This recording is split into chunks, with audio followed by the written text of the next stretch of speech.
감사합니다. 고맙습니다. 자, 오늘 4강 시작할게요.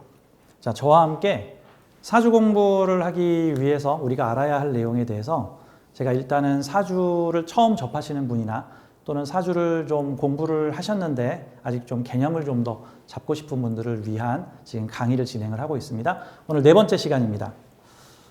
자, 오늘은 4강 사주 공부의 13가지 법칙.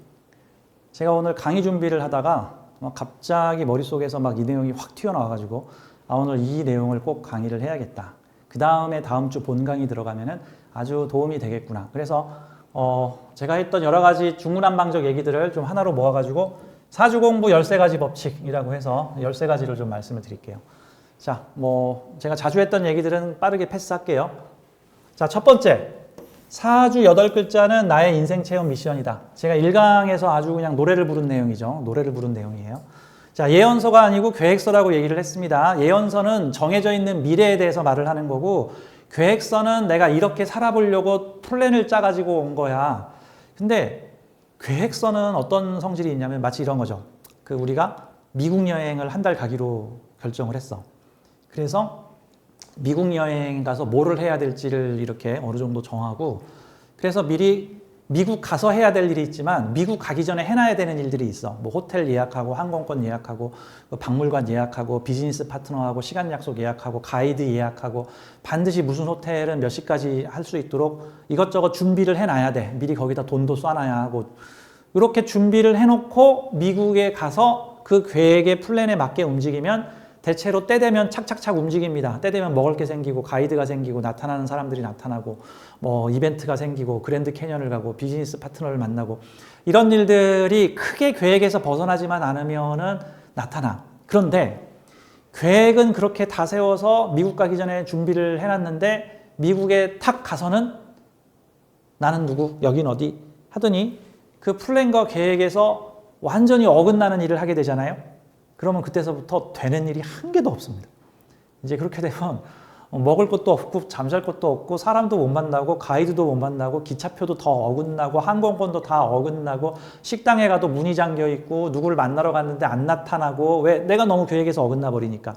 그러면은 마치 그 계획에 어느 정도 다시 플랜에 맞춰서 돌아와야지 그때부터 내가 세운 인생 계획에 맞춰서 가요. 그래서 이 계획서는 계획에서 많이 벗어나게 되면 되는 일이 하나도 없고 그 계획에 근접하게 되면은 일이 순조롭게 풀린다. 그러니까 우리가 어떤 사전 계획을 짜가지고 왔는가를 좀 아는 것이 필요하죠. 자, 다음. 사주는 잘하거나 못하는 것을 말하는 것이 아니라 우리가 경험하고 체험해야 할 것들을 알려준다예요. 사주에 많은 글자들은 잘하는 건가?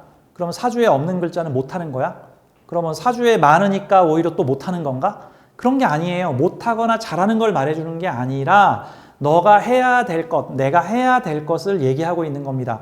가령 사주에 해야 될 것이 5개가 중복되어 있는데 내가 그걸 못하면은 무슨 일이 있어도 그걸 해야 되는 거야. 사주에 많은 글자를 활용해야 되는 겁니다. 활용을 못하면 내가 좀 미션 난이도를 높게 짜가지고 온 거야. 왜? 이번 직업에서 좀 많이 성장하려고. 이건 마치 특목고에 갈 실력이 안 되는 애가 억지로 무리를 해가지고 턱걸이로 특목고에 들어간 거와 같은 거예요.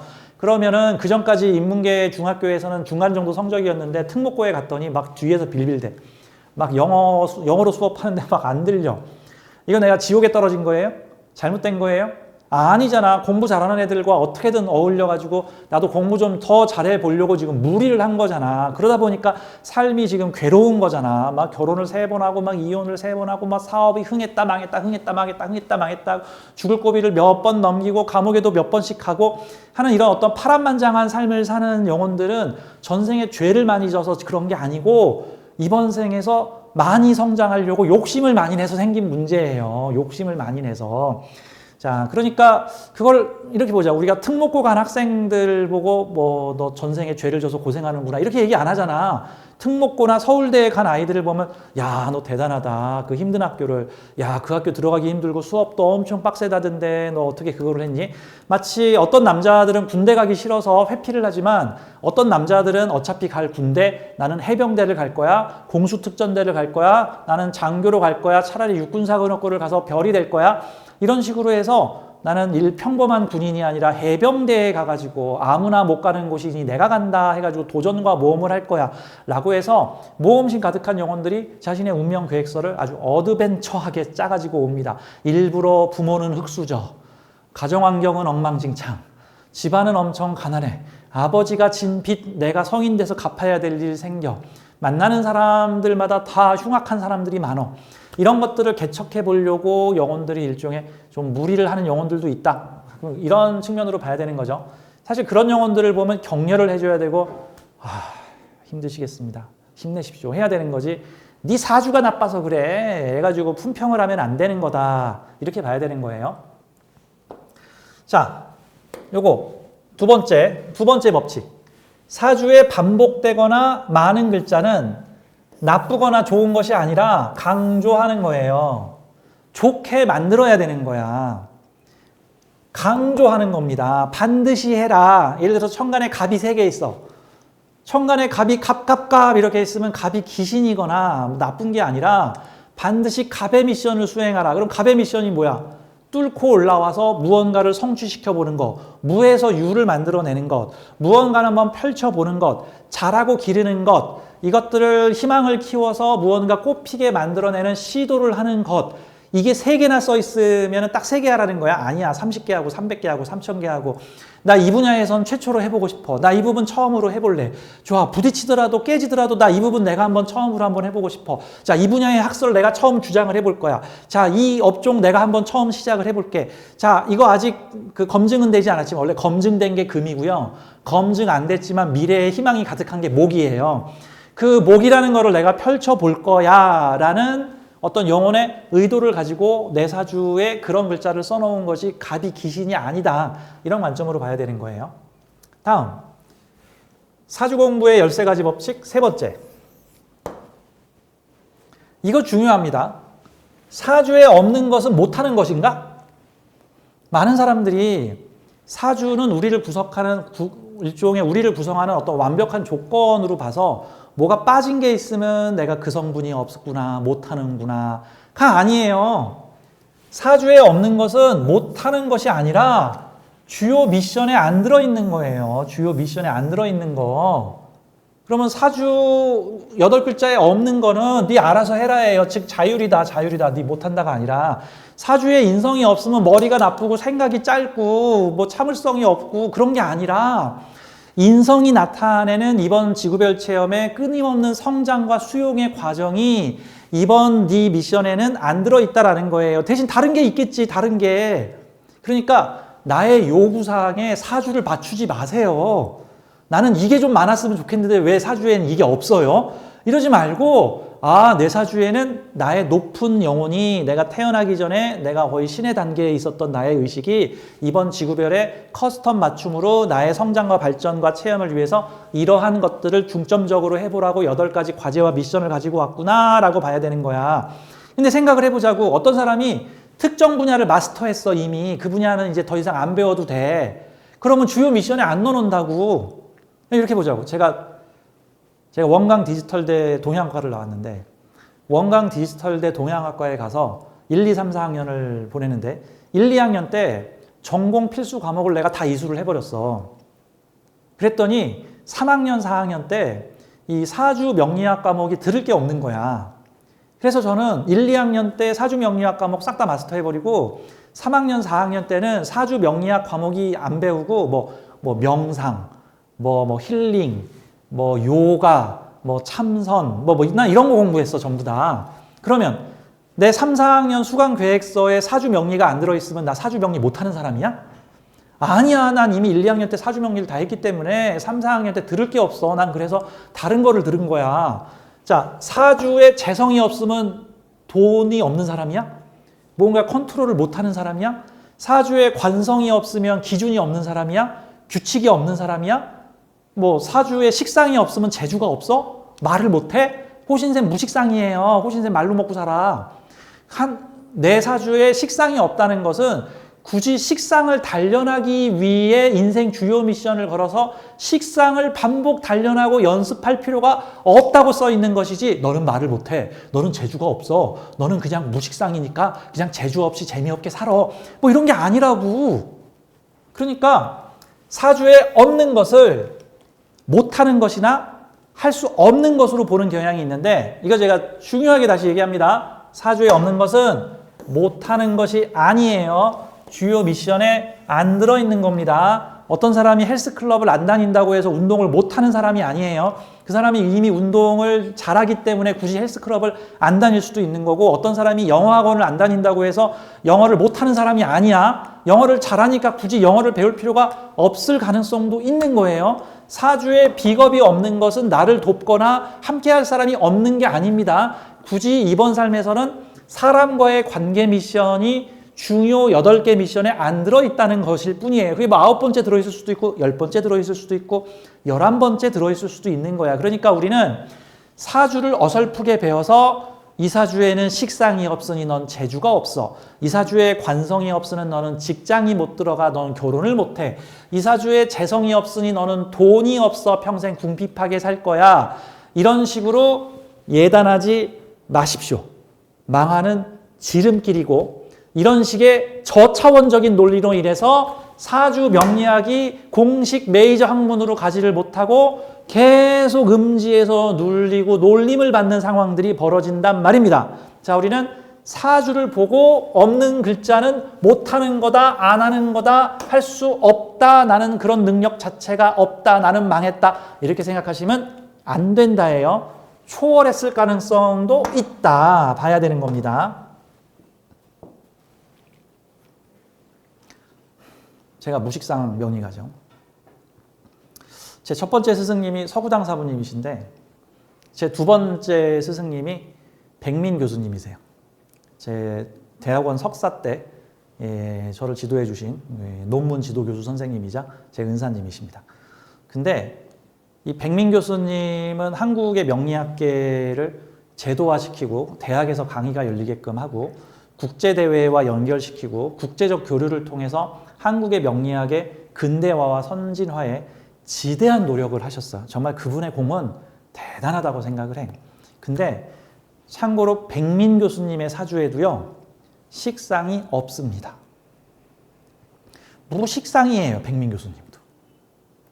심지어 백민 교수님은요, 무관이에요. 그 무식상 무관이야. 그러면 무관이면 제멋대로고, 뭐 제도권에 못 들어가고, 그냥 프리랜서인가? 아니야. 그분 대한민국 최초의 대학 교수세요. 명리학 분야에. 그 불교대학 어디죠? 그 동국대. 동국대 평생교육원에 1990년대에 이 사주명리를 미신이라고 탄압하던 시절에 대학의 정규 명리학 과목을 열어가지고 명리학 붐을 일으켰습니다. 그 이후에 그 모습을 본 다른 여러 대학들이 자극을 받아서 이후에 대학의 명리학과가 생기게 하는데, 사주명리 철학이 동양 철학이 생기는데 혁혁한 공을 세운 명리학 제도화의 1등 공신이신 분이신데, 그분이 무관이에요. 게다가 그분의 언변과 분위기 띄우는 능력은 정말 신의 경지입니다. 신의 경지인데 지금 나이가 70이 넘으셨는데도 그 열기가 가득하신데 무식상이에요. 그럼 무식상은 재주 없고 무관은 그냥 뭐 직장생활 못하고 명예와 권위가 없는 겁니까? 아니에요. 제가 봤을 때는 그 초월하신 분이야. 그러니까 우리가 사주에 없다고 해가지고 비하를 해서는 안 됩니다. 이거 되게 어리석은 거예요. 제가 강조해서 얘기를 합니다. 다음.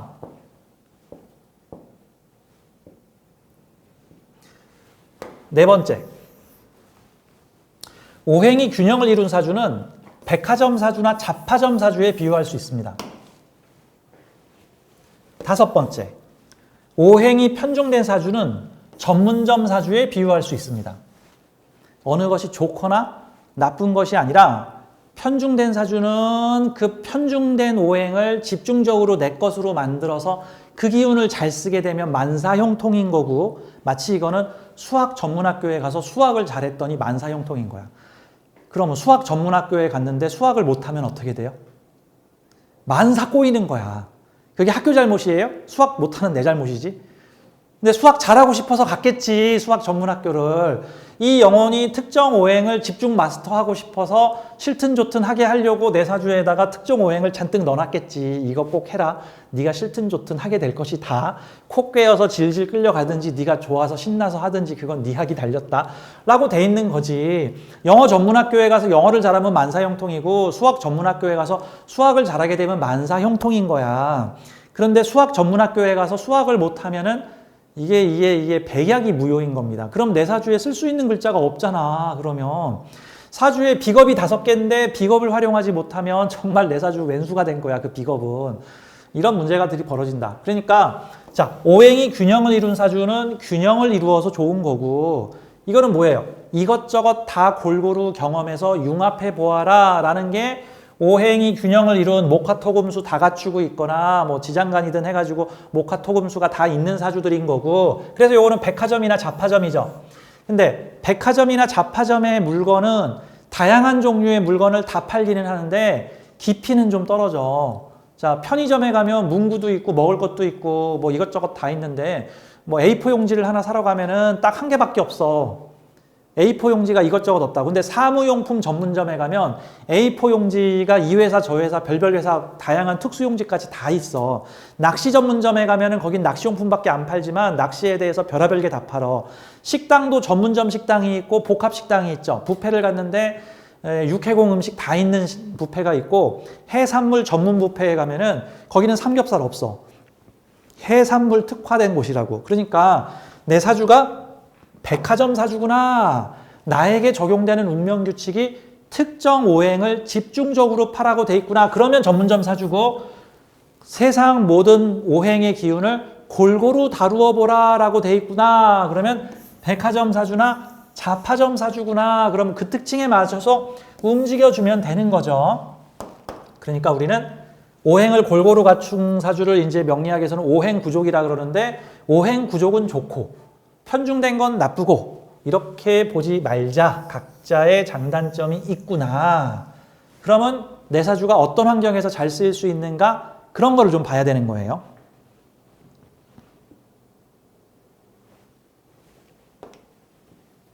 자, 6번째와 7번째는 천간 지지에 대한 내용입니다. 천간은 드러내고 활용하는 데 중점이 있고, 지지는 기반을 이루는 데 있어요.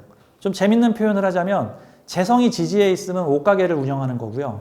재성이 천간에 있으면 옷을 잘 파는 거예요.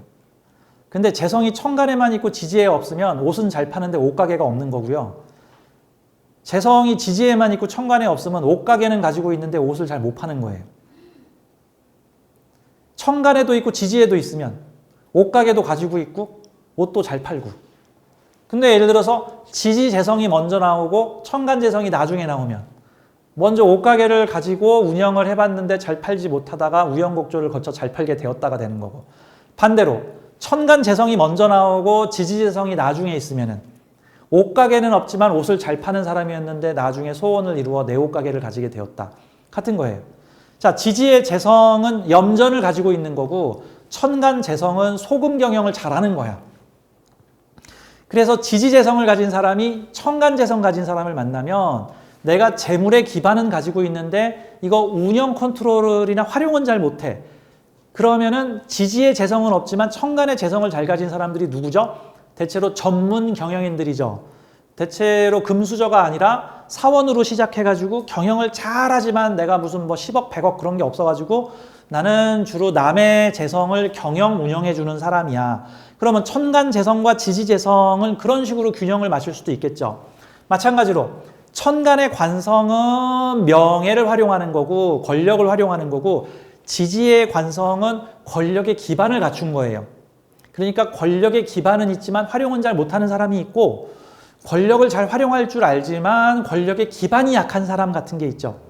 자, 그게 두 개 합쳐지게 되면은 이상적인 조화를 이룰 수도 있는데, 천간 관성이나 지지 관성이나 다 필요한 자리에 필요한 역할로 쓰이게 되는 것이지 반드시 둘 다 있어야 된다 뭐 이런 거는 아닙니다. 자, 그래서 천간과 지지는 한 80% 정도는 비슷하지만 20% 정도에서는 좀 차이가 있다라는 측면으로 봐야 되는 거야. 그러면 만약에 내 사주를 봤는데 내 사주가 천간의 재성이 있는데 지지의 재성이 없어. 큰 돈 들여서 옷가게 크게 차려야 돼? 아니면 남의 옷가게 운영해주고 수당 받아 먹어야 돼? 그치. 가장 좋은 게 일명 소사장 제도라 그래가지고 내보증금 살짝 넣고 기본 얼마 매출 내준 다음에 거기서 추가 매출 내면 그거 다 내 거. 그리고 하다가 그냥 나 6개월만 계약하고 나 그만둘래요 해서 또 다른 사람 옷가게를 내가 운영해 줄게.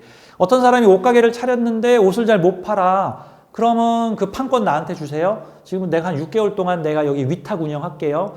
전기세는 당신이 내세요. 내가 운영해가지고 운영 수익 당신하고 나눕시다.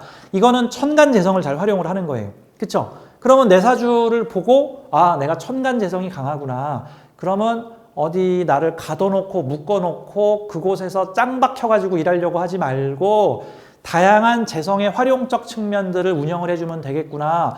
뭐 이런 거 있죠. 그 모텔 사업도 내가 모텔 지어가지고 건물주인 사람이 있고 남이 지었는데 운영 안 되는 모텔을 월세로 들어가가지고 그 모텔을 내가 운영을 해서 나는 그냥 딱 월세 500만 원만 내고 그 모텔에서 1000만 원, 2000만 원 나오면 그거 다 내 거.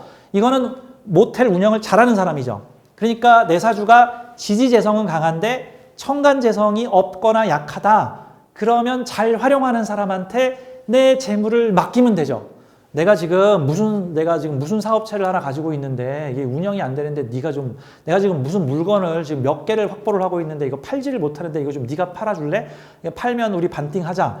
뭐 이런 형태로 가져가 주면은 사주를 통해서 아, 내 사주는 이런 쪽에 특화되어 있구나, 이런 쪽에 유리하겠구나, 이런 식으로 활용하면 좋겠구나, 이런 것 등등을 알 수가 있겠죠. 자, 8번째. 간지는 하나의 모듈로서 움직인다. 아까 전에 제가 간지는 동체다 얘기했죠. 자, 이 말인즉슨 천간지지가 하나씩 돼 있는 거를 하나의 모듈로 간지인데 가령 재물과 재주, 식상, 재주가 재물로 하나로 연결돼 있으면 기술을 익히면 100% 돈이 된다.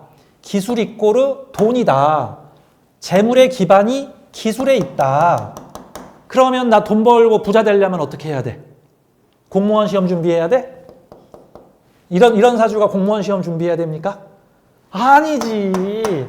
가슴 뛰는 식신상관의 재주와 재능을 찾아서 기술을 가지면 곧장 천간에 돈 벌었다고 소문이 나는 거예요. 이게 기술에 기반한 재물 같은 거죠. 공무원 시험을 보려면 어떻게 해야 돼? 이거죠. 자격과 공부학문 자격과 직장 조직이 하나로 연결돼 있죠. 이러면 공부한 만큼의 직장 가는 거야. 내가 9급 공무원 시험에 붙을 만큼 공부하면 9급 공무원 직장을 가는 거고 7급 공무원 수준의 공부를 하면 7급 공무원이 되는 거고 무슨 사법고시 붙을 정도의 실력을 가지고 있으면 판검사가 될 수 있는 거예요. 인성과 관성이 직통 연결되어 있구나. 이런 형태로 볼 수가 있죠. 재밌는 거. 그러면 사람하고 연결돼 있으면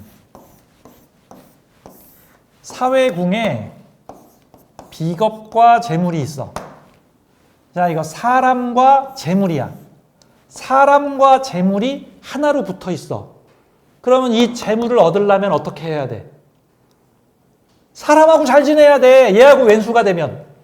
돈 많은 애들하고 왼수된 거야. 얘네들하고 친구 되면. 얘 돈이 내 돈인 거야, 이제. 이렇게 되면 사람이 재물이다. 사람이 재물이다. 그럼 이런 사주를 보고, 나는 너무 배가 아파요. 쟤네들은 돈이 많은데 왜 난 쟤네들이 정말 싫어요. 다 죽어버렸으면 좋겠어요. 하고 시기 질투하고 막 뒤에서 막 험담하고 그러면 얘네들하고 척져가지고 좋을 일이 뭐가 있냐고. 얘네들하고 잘 지내야지. 인간관계를 통해서 재물이 들어오는 사주가 되고, 그러면 이렇게 되면 사람이 재산이 돼서 인맥 장사를 할 수가 있죠. 그런 거 있죠. 인맥 장사 제일 잘하는 영업업종이 저 고급차 판매하시는 외제차 딜러들이죠. 외제차 딜러들은 보통은 사회에서 좀 방구 좀 낀다고 하시는 좀 유력 인사들이나 돈 좀 있는 사람들과 친분을 맺어서 그분들 차 바꾼다 그러면 저한테 바꾸세요. 그러면 내가 사람들을 많이 할수록 다 내 돈이야. 그러니까 간지는 동체다. 천간이 움직이면 바로 밑에 깔려있는 지지도 움직이고요. 다음에 천간의 뿌리가 뭐 요런 데 걸려 있으면 그 뿌리와 연결된 애도 움직이고요. 천간 글자가 뭔가 합으로 걸려 있으면 합 걸린 애도 움직이고요. 아래 지지가 뭔가 다른 걸로 합이 걸려 있으면 2차, 3차 연쇄적으로 움직여요. 서로 연결점을 갖게 되는 형태들이다. 이렇게 볼 수가 있죠. 그래서 사주는 천간지지를 따로 보는 게 아니라 천간지지가 같이 움직인다. 간지는 동체다. 이걸 명심하십시오. 명심. 다음 9번째. 요거는 이제 기초 튼튼반 중간 정도에서 집중적으로 얘기를 할 내용인데, 내가 활용하는 글자는 나의 것이 되고 내가 활용하지 못하는 글자는 NPC가 된다.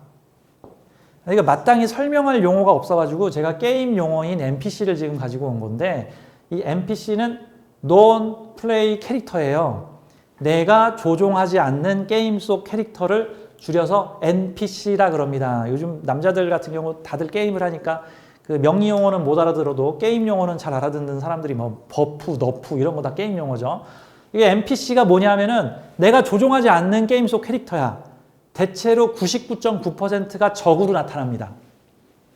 그러니까 예를 들어서 무슨 게임 속에서 무슨 여행을 할 때 무슨 상점 주인이 나타나서 물건을 팔고, 뭐 적들이 나타나서 나하고 싸우고, 다음에 내 편이기는 한데 내 조종을 받지 않으면서 자동 그 컴퓨터 CPU가 조종하는, AI가 조종하는 캐릭터들, 이게 NPC예요.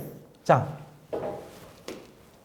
사주에 8글자가 있는데 내가 해당 경험과 체험을 충분히 가져주면 해당 글자는 내가 어느 정도 컨트롤할 수 있는 능력이 뭐 20%, 30%, 40%, 50%, 60%, 70% 이렇게 올라갑니다.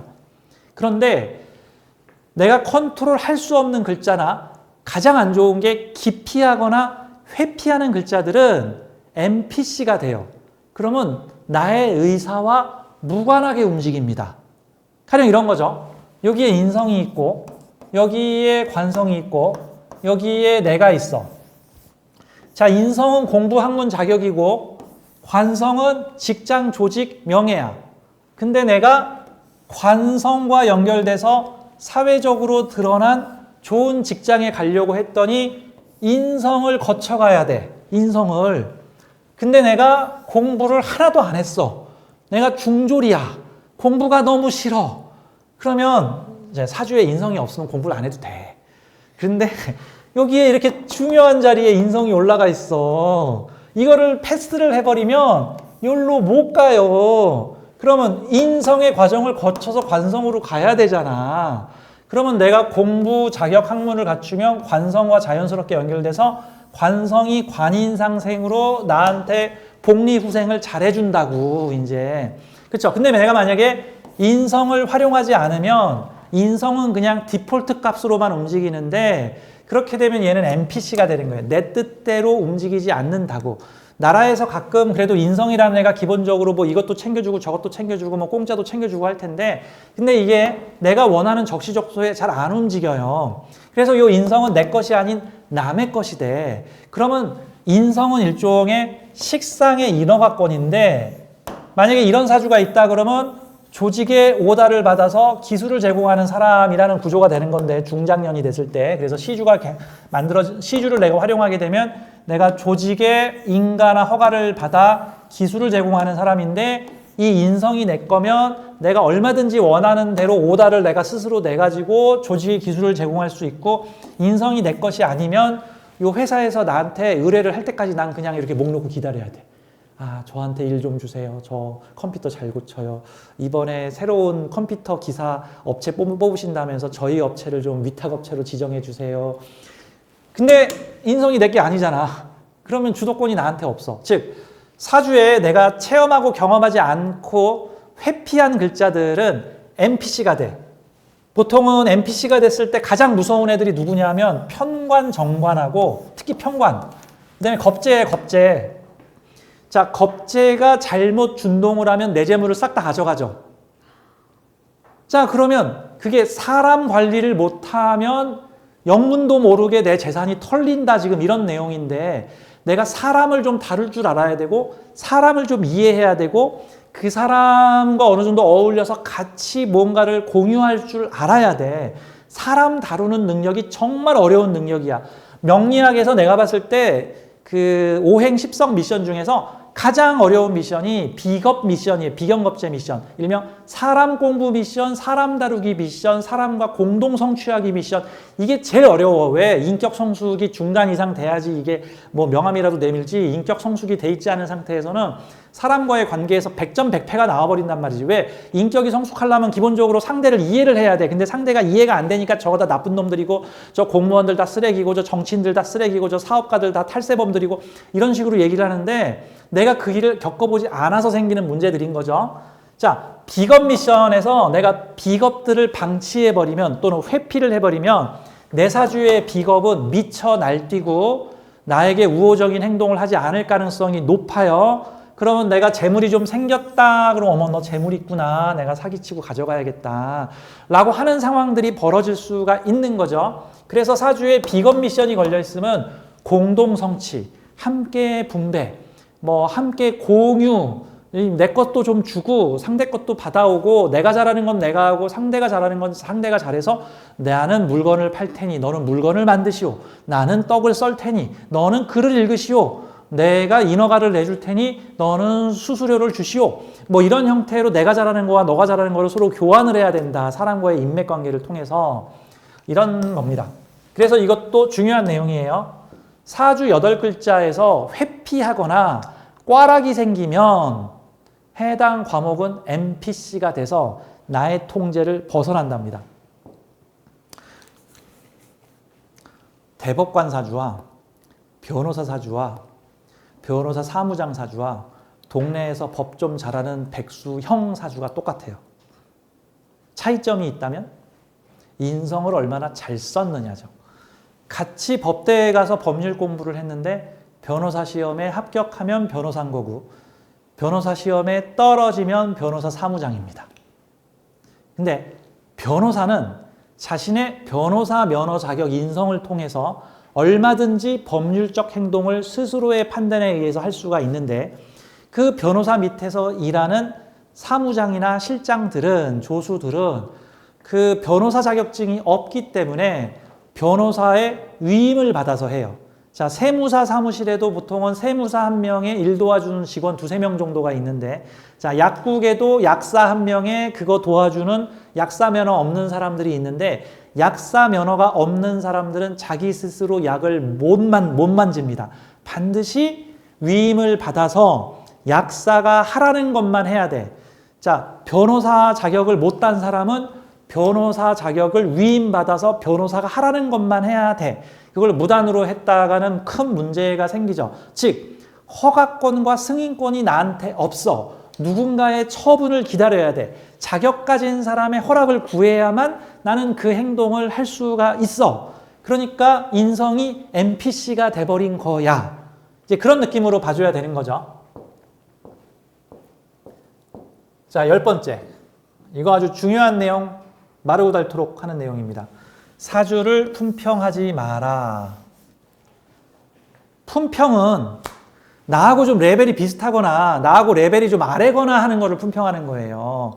내가 지금 음악계 대부야. 그래서 지금 새롭게 음악을 하는 애들이 지금 와서 내 앞에서 오디션을 보고 있어. 그걸 보고 너 합격, 너 불합격. 야, 그걸 노래라고 부르냐? 야, 너는 목소리 좀 더 내. 넌 이게 부족해, 넌 요게 부족해. 넌 이게 필요하구나. 이렇게 품평할 수 있겠죠. 너는 A등급, 너는 B등급, 넌 C등급. 나랑 비슷하거나 내 아래 단계의 사람을 품평할 수 있는 거예요. 근데 이 세계에 신이 있다면 그게 시스템이든 어떤 형태를 갖춘 존재든, 자, 우리의 운명은 우리의 의식이 만든 게 아니라 우리의 의식보다 훨씬 고차원적인 의식이 만들어낸 거예요. 내가 지구별에 와서 인간의 육체 속에 들어오기 전에 나의 높은 상위의식이 이번 인간 체험은 주로 이러이러한 경험을 통해서 나를 성장시켜야 되겠구나 해가지고 짜가지고 온 거야. 자, 품평이라는 거는 나의 아랫레벨을 평가하는 것이지 나의 윗레벨을, 그것도 까마득히 윗레벨은 품평의 대상이 아닙니다. 존경의 대상이에요. 모든 사주는 존귀하다라고 봐야 되고, 왜 그렇게 사주를 만들었고 운명을 만들었는지 이해가 안 되면 그냥 모르겠다라고 해야지 나쁘다라고 표현을 하면 안 되는 거예요. 근데 사주 공부하시는 분들이 대부분 이 사주가 뭐에 쓰는 사주인지 잘 모르겠으면 나쁜 사주라는 식으로 자꾸 부정적으로 보시는데 나쁜 사주가 아니라 그냥 내가 모르는 사주인 겁니다. 그리고 일단 모르는 사주라면은 이렇게 생각을 해야 돼. 모든 사주는 존귀하고 무언가 필요해서 만들어진 개인 맞춤 커스텀 운명 계획서구나. 뭔가 필요해서 만들어졌는데 내가 아직 그릇이 부족하여 내가 그 이유를 잘 모르겠구나. 내가 해안이 높아지면 내 운명이 왜 이렇게 설계가 돼서 이런 경험과 체험들을 해야만 했고 이런 고생들을 해야만 했는지 나중에 알 수 있겠지. 하지만 내가 아직은 더 성장을 해야 되겠구나. 사실 이런 관점으로 봐야 되는 거예요. 자, 11번째. 사주는 미래를 예언하는 학문이 아니라 미래를 유도하는 학문입니다. 제가 이거 2강에서 했던 얘기죠. 미래를 유도하는 학문이에요. 그래서 유도해서 맞춘 겁니다. 미래를 보고 맞춘 게 아니고. 물론 어느 정도 예측은 할 수 있어. 내가 야구 경기 6회 정도를 보고 아유 저 타이거스가 이기겠다. 라이온스가 이기겠다. 아유 저 팀이 이기겠다. 오늘은 일본한테 지겠구나.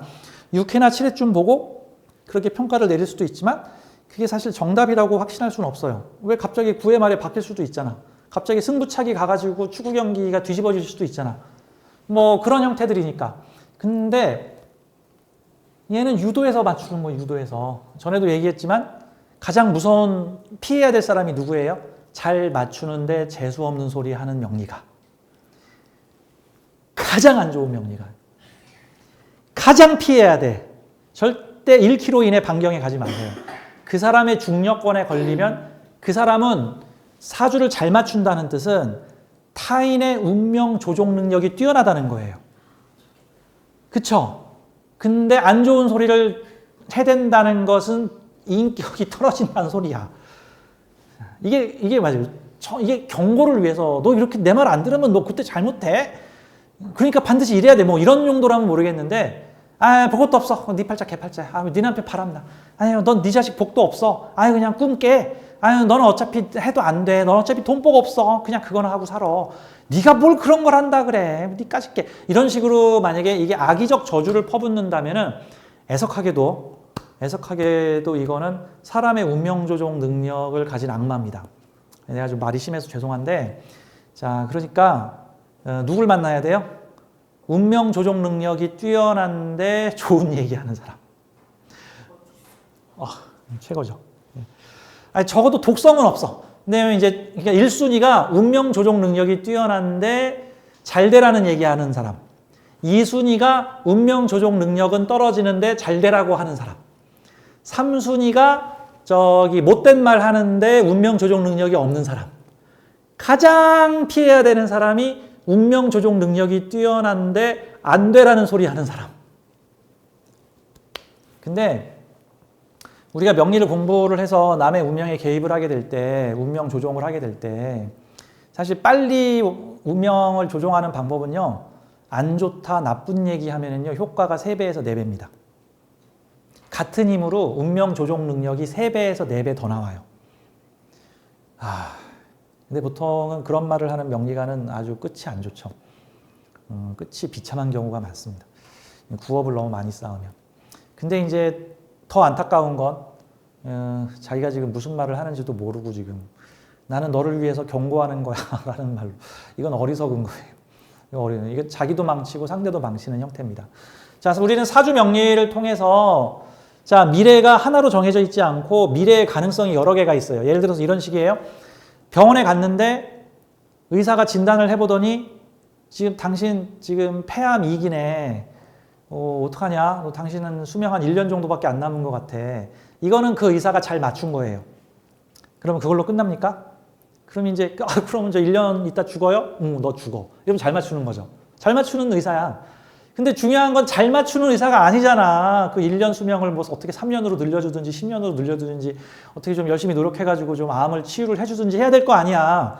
자, 그 사람의 미래에는 암으로 1년 후에 죽을 가능성이 한 70% 정도 된 거지. 근데 빨리 지금이라도 방사선 치료합시다. 담배 끊으시고 운동 좀 하시고 심폐 명상도 좀 하시고 지금 과로하고 있는 직장 일도 좀 줄이시고 상대에 대해서 독한 마음도 좀 내려놓으시고 나와 함께 노력을 하면 현재 당신의 생존 확률이 30%인데 이 생존 확률을 40%, 50%로 늘릴 수 있어요. 만약에 당신이 노력을 해서 이걸 50% 이상 늘리면 당신은 앞으로 20년, 30년을 더 살 수 있습니다. 라는 방향을 제시해서 그 사람을 성장시키는 미래로 이끌어주는 거죠. 긍정적인 미래, 바람직한 미래로 이끌어줘야 되는 거예요. 그러니까 우리 앞에 온 내담자는 미래가 하나가 아니야. 미래가 1번 미래, 2번 미래, 3번 미래, 4번 미래, 5번 미래가 있다. 뭐 이렇게 가정을 하면 예를 들어서 1번 미래의 확률이 대충 30%고 2번 미래의 확률이 20%고 3번 미래는 5%고 4번 미래는 1%고 뭐 5번 미래는 한 6%야. 지금 이렇게만 보자면 잘 맞추는 명리가라면 뭘 얘기하면 돼? 1번 미래를 얘기하면 되겠죠. 근데 그 1번 미래가 지독하게 새드 엔딩이야. 막 가족이 파멸되는 미래야. 너무 안 좋아. 그럼 악담하고 끝내야 돼요. 그러면 그 5개의 미래 중에 긍정적인 미래나 바람직한 미래가 있는지를 좀 찾아봐야겠지.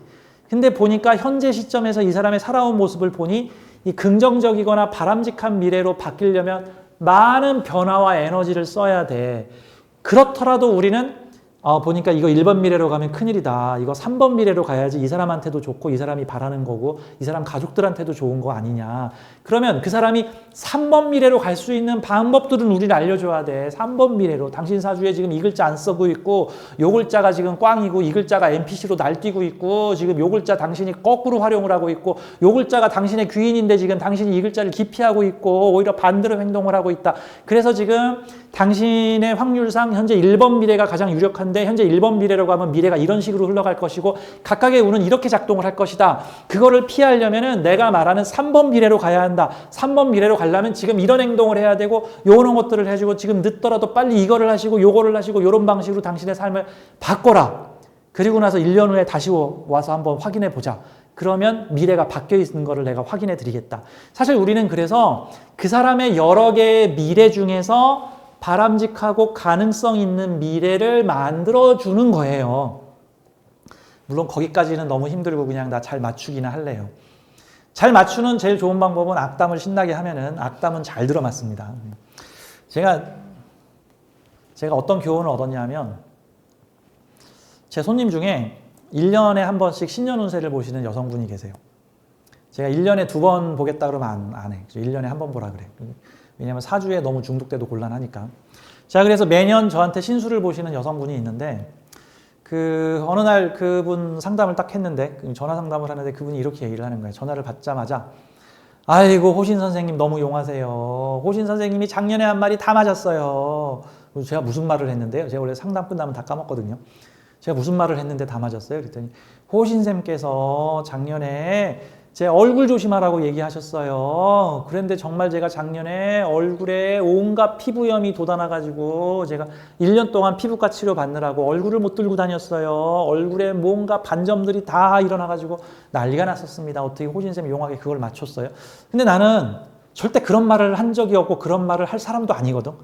이상하다. 내가 얼굴에 온갖 피부병과 두드러기가 날 거라는 얘기를 한 적이 없는데요. 그랬더니 이렇게 얘기하는 거예요. 아니 얼굴에 신경 좀 써라고 얘기하셨어요. 그 얘기 아니에요? 그래서 아니 얼굴에 신경 좀 써라는 말은 지금 댁이 지금 노처녀인데 지금 매년 결혼하고 싶다고 언제 결혼하냐고 그러길래 당신 사주가 결혼 못할 사주가 아닌데 당신이 너무 건어물녀처럼 얼굴에 신경을 안 쓰고 다니니까 내가 덕담으로 좀 화장 좀 하고 꾸미고 좀 다니라는 말로 얼굴에 신경 좀 쓰세요 라는 말을 내가 했는데 뭔가 걱정, 근심을 주의하며 살아야 된다는 사고방식에 사로잡힌 그 여성분께서는 이거를 꾸미고 화장하라는 소리로 안 듣고 너 얼굴에 잘못될 일이 있으니 조심하라는 소리로 알아들은 거야. 그런데 문제는 그렇게 알아듣고 나더니 그해 얼굴에 온갖 두드러기가 올라와가지고 피부병 치료를 받으러 1년 동안 피부과를 다녔다는 겁니다. 지금 이게 문제는 뭐냐면 지금 그분이 저에게 유도를 당한 건데 본의 아니게 내 말을 곡해해서 들은 거야. 그래서 이건 나도 잘못을 했구나. 좀 분명하게 얘기를 했어야 되는데 약간 애매한 말을 썼구나. 근데 내 입장에서는 아니, 당연히 얼굴에 신경 좀 쓰라는 게 좀 화장 좀 하고 꾸미고 좀 다니라는 소리로 알겠지라고 생각을 했는데 그 여자분은 네 얼굴에 잘못될 것이니 신경 쓰거라. 큰일이 날 것이다. 네 얼굴에.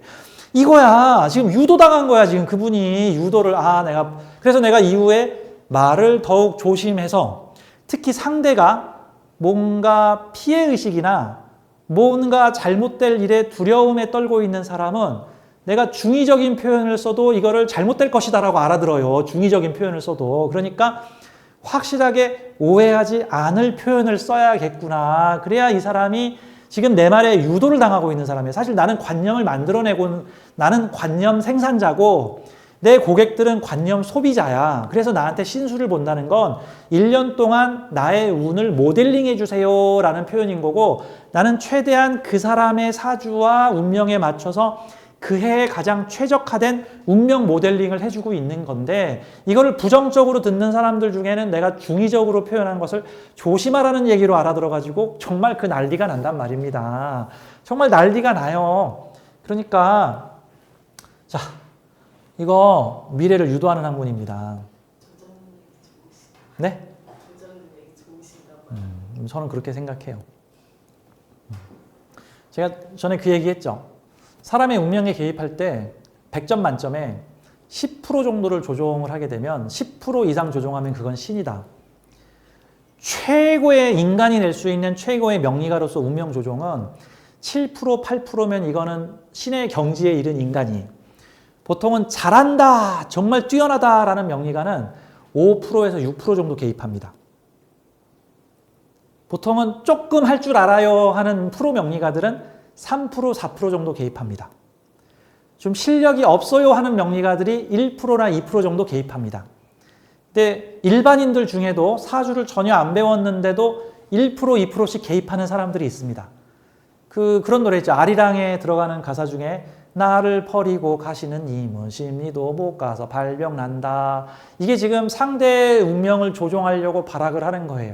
나를 사랑해놓고는 떠나서 딴 데를 간다고 너 나를 떠나면 어디 다치고 사고 날 줄 알아라 라고 지금 상대의 운명에 개입하는 관념을 집어넣은 거죠. 쇠뇌시키는 거죠. 그러면 정말 발병 날 확률이 그 사람이 1% 조종수를 가지고 있으면 1% 높아지고요.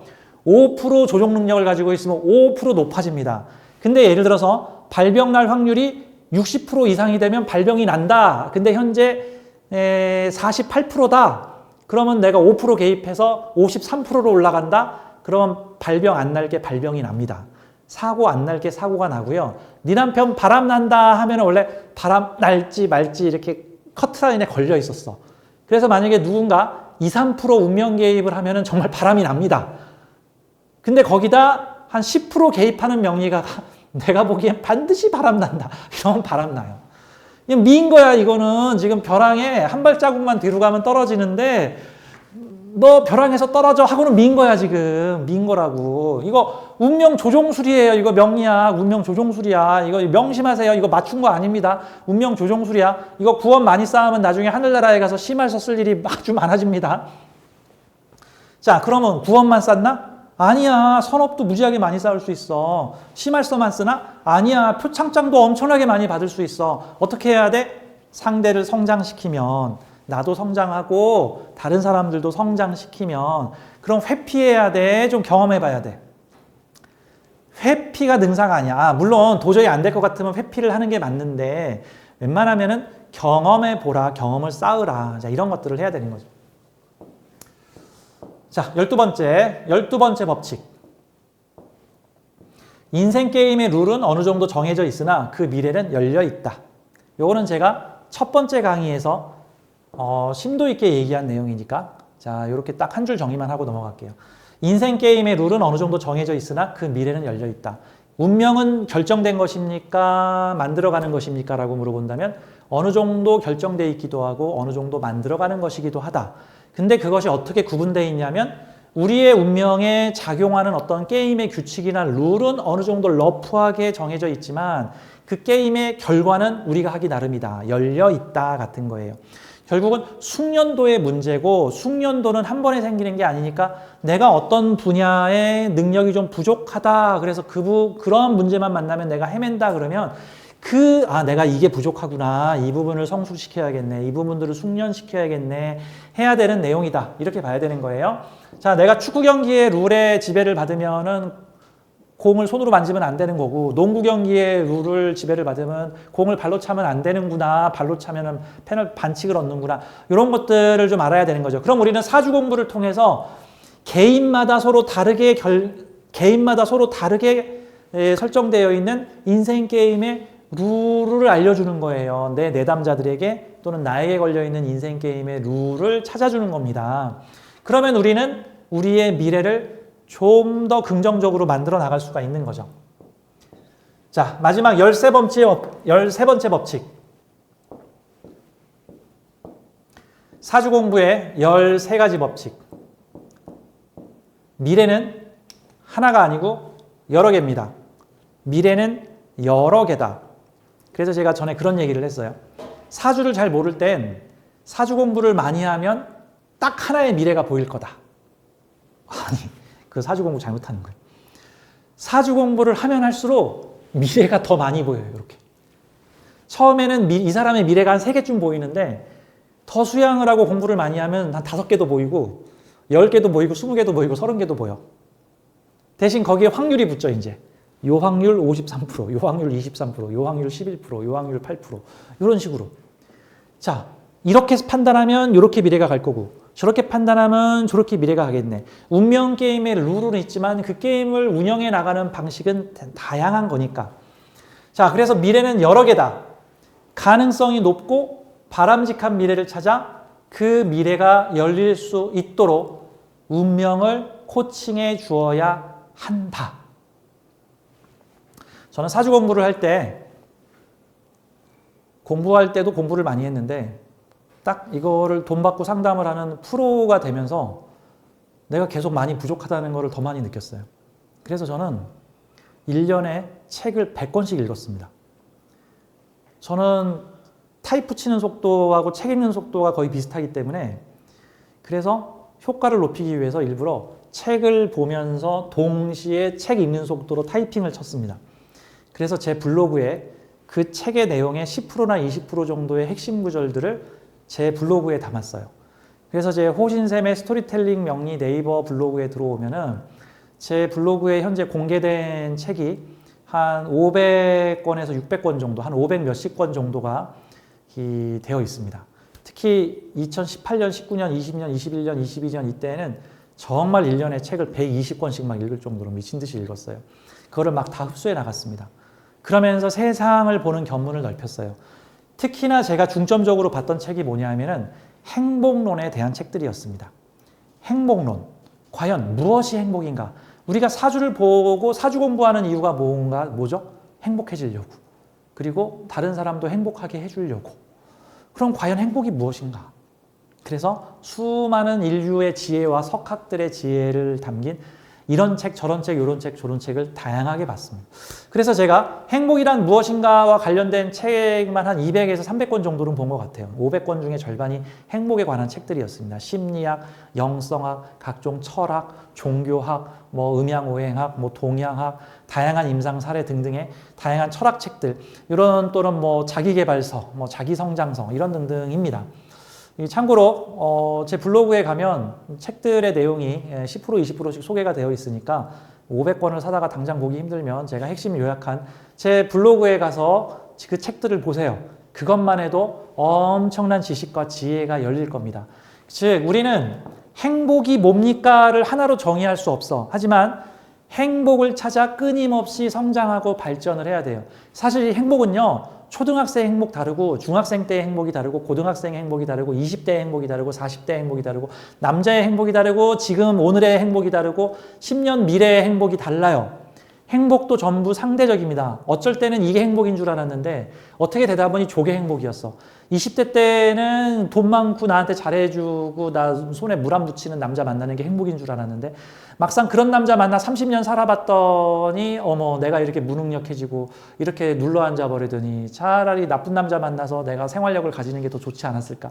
그때는 또 이게 행복이고 요때는 저게 행복이고 요때는 저게 행복이고 돈이 많으니까 자기의 삶을 잡지 못한 게 불행한 것 같고 돈이 없으니까 나는 지금까지 돈 못 벌고 뭐 했나 하는 게 행복인 것 같고 각자 자신의 결핍을 채워가는 행동을 행복이라고 느낍니다.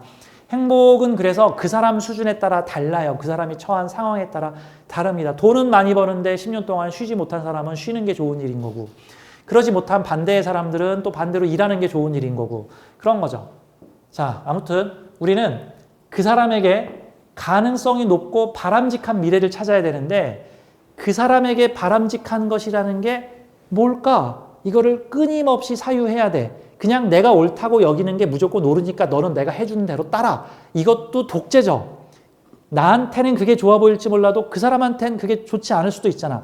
예를 들어서 명리가가 결혼 생활이 너무너무 불행하고 불우했어. 그래서 결혼 생활 5년 만에 이혼을 하고 결혼은 나쁜 거야. 절대 결혼해서는 안 돼. 라는 어떤 큰 후회와 생각을 가지게 됐어. 이후에 다른 사람들이 결혼하겠다고 찾아오면 결혼하지 마. 그 다음에 결혼을 해서 잘 살고 있는 사람한테 네 남편 바람나. 사람 믿지 마. 그래도 저한테 잘해주는데 다 뒷구멍에서 룸사롱에서 그 짓 하고 왔어. 이런 식으로 해서 온갖 저주의 말을 자기도 모르게 무의식적으로 쏟아부어. 왜? 내가 보기에는 결혼 안 하는 게 행복한 건데 왜 스스로 지옥에 빠져들고 있을까라고 생각하는 거니까 소신은 있는데 지혜롭지가 않은 상황이 벌어지죠. 아무튼 우리는 내담자 또는 나의 바람직한 미래를 찾아서 그 미래의 가능성을 높여주는 운명 코칭, 운명 유도자가 돼야 합니다. 물론 맞추는 것도 필요하겠지만 책도 많이 보시고요.